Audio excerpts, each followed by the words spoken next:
Bonjour et bienvenue dans le 9e épisode de notre émission Le secret des livres, un numéro exceptionnel puisqu'aujourd'hui nous sommes reçus dans la magnifique médiathèque de l'Institut français à Rabat. Je me prénomme Yanis, je suis en classe de 5e et aujourd'hui je vous présente une bande dessinée illustrée par Clément Oubrerie et écrite par Léla Slimani qui nous fait l'honneur de participer à notre émission. Nous sommes au début du XXe siècle. Suzanne mène une vie bourgeoise, oisive et terriblement ennuyante. Encouragée par son époux, elle reprend ses études, passe son baccalauréat et s'engage dans des études de médecine. Elle se spécialise dans la chirurgie réparatrice et redonne une apparence digne aux gueules cassées de la Grande Guerre. Madame Slimani, merci infiniment d'avoir accepté notre invitation. J'ai lu un manu que j'ai beaucoup apprécié. Pouvez-vous nous révéler un secret ?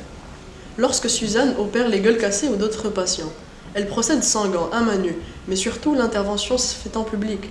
Qui étaient toutes ces personnes autour d'elle dans l'amphithéâtre et cela n'entraînait-il pas un risque accru d'infection ?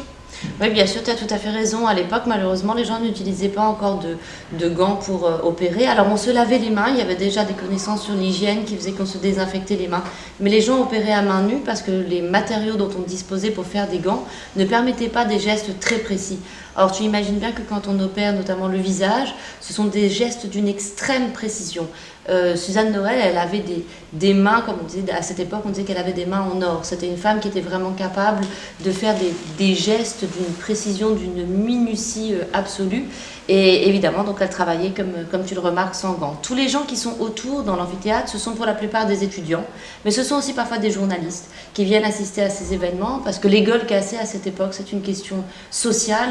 Tout le monde s'intéresse à ces gueules cassées, pour des bonnes ou pour des mauvaises raisons. Pour des bonnes raisons parce qu'on a envie de les aider, pour des mauvaises parce qu'ils ont un visage monstrueux et que, comme tu le sais, souvent on s'intéresse à ce qui est monstrueux parce que ça nous fascine. Donc ce sont ces gens-là qui sont dans l'amphithéâtre et qui viennent voir comment les nouvelles équipes de médecine s'occupent de ces gueules cassées. Merci infiniment Léla Slimani pour votre participation. J'en profite pour vous présenter le tome 2 de la bande dessinée Un manu qui nous raconte la seconde partie de la vie de Suzanne Noël, cette formidable féministe qui a combattu toute sa vie pour les droits des femmes et notamment le droit de vote.